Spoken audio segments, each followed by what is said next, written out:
You probably know what a humanoid robot looks like, and there's a good chance the one you're picturing is this one. For most people, when you think humanoid robot, you think Optimus, Cybercab Night, the dance demos, the popcorn videos that went viral. Tesla didn't just build a robot. Tesla made humanoids a thing your aunt knows about. The story actually starts in 2021. Elon Musk walks on stage at Tesla's first AI Day and announces a humanoid. A year later, a robot named Bumblebee walks itself across the stage. By 2023, you've got Optimus Generation 1. By December 2023, Generation 2, lighter, smarter, hands with 11 degrees of freedom. In October 2024, the We Robot event. Cybercabs everywhere, Optimus serving drinks. And then, earlier this year, in February 2026, Tesla revealed the new Generation 3 hands. 25 actuators per side, 22 degrees of freedom, each finger doing things human fingers do. So that's the humanoid you know. But here's what most people don't know. While everyone was watching Optimus, 4 other humanoid robots quietly got hired. Different companies, different countries, same 90 days. This is that story. On February 27, 2026, BMW issued a press release that almost nobody read. The headline was about a pilot project at the Spartanburg, South Carolina assembly plant. The pilot was for a humanoid robot. The robot was called Figure 02. The company that built it is called Figure AI. It was founded by a guy named Brett Adcock in 2022. Adcock had previously built and sold 2 companies, one in talent recruitment, one in electric aviation. He raised early money for Figure from Jeff Bezos, then OpenAI's startup fund, Microsoft, Nvidia, Intel Capital. The Spartanburg pilot ran for 11 months. Figure 02 on the assembly line. It moved parts. It walked aisles. Over the course of the pilot, that one factory line built more than 30,000 BMW X3 vehicles. The robot was there for the whole run. It is the most ambitious humanoid pilot in automotive history. Figure has since retired the 02 and started rolling out Figure 03 at the same plant. On May 14th of this year, Figure did something unusual. A robotics expert had publicly dared them, said no humanoid could last a real 8-hour shift. So Brett Adcock pointed a camera at one of his robots in a logistics warehouse and started a live stream.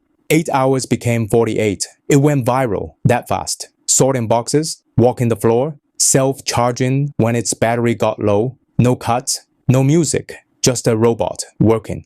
Millions of people watched it. The architecture they are running is called Helix 2. It's a vision language action model. Roughly, that means it sees what you see, hears what you say, and decides what its hands should do, all at once, in real time. It's not a teleoperated demo. It's a robot on a shift doing work. While Silicon Valley was building the most expensive humanoids in history, a Norwegian engineer was building the cheapest. His name is Bernd Bernick. He's the founder of a company called 1X Technologies. He spent years at a Norwegian robotics company called Hyundai before starting 1X in 2014. OpenAI backed him in 2023. Tiger Global joined the next year. Samsung came in too. His robot is called Neo. It is the first consumer-grade humanoid in the world. On October 30th, 2025, 1X opened pre-orders. The price was $20,000 or $499 a month on subscription, roughly the price of a used car, or the monthly payment for one. People actually ordered it.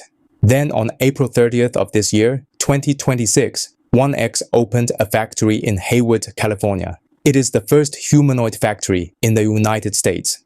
10,000 robots a year of capacity, walking off a line in the Bay Area. Now here's the part most people miss. 1X is not alone in the underdog lane. In February of this year, a Texas company called Apptronik raised $520 million in a Series A extension. Their valuation hit $5.5 billion. Their backers included Google, Mercedes-Benz, the Qatar Investment Authority, and John Deere. Yes, the tractor company. Apptronik's robot is called Apollo. It's already deployed at Mercedes-Benz, at GXO Logistics, at Jabil, the contract manufacturer. So in 2026, the venture money for humanoids is not just AI venture money anymore. It is the people who run factories, the people who move pallets, the people who build cars. The buyers of humanoids are starting to write the checks. On May 18, 2026, Boston Dynamics posted a technical blog and 2 videos. The post was about Atlas, the humanoid robot you've probably seen do parkour on YouTube. The headline result was that Atlas had picked up a refrigerator. It weighed over 100 pounds, not in a demo, not with a special rig.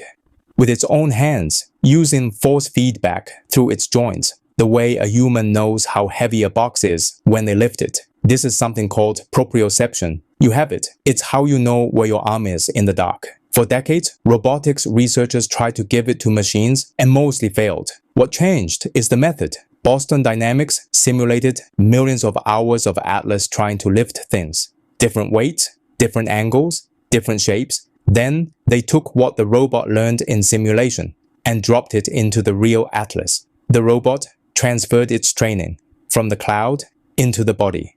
But the bigger story is what Hyundai is doing with it. Hyundai owns Boston Dynamics. They bought it from SoftBank in 2021. And at CES 2026, in January, Hyundai announced that Atlas is going into commercial production at their Metaplan facility in Savannah, Georgia. The target is 30,000 Atlas units per year by 2028. Do that math. 30,000 units across a working year is 1 Atlas every 17 minutes. Boston Dynamics has a robot that can lift a fridge, and the parent company is building a factory to make 30,000 of them a year. That is not a research demo. That is industrial. If this feels new, it isn't. We've been here before, exactly 65 years ago. In 1961, at a General Motors die casting plant in Ewing Township, New Jersey, the world's first industrial robot started its first shift. It was called Unimate. It was the size of a refrigerator, weighed 2 tons, and its job was to lift hot metal castings off a press and stack them. The man who invented it was George Devall. He filed the patent in 1954. The man who commercialized it was an entrepreneur named Joseph Engelberger, who founded a company called Unimation, Incorporated. Engelberger spent 6 years selling the idea before GM finally bought one.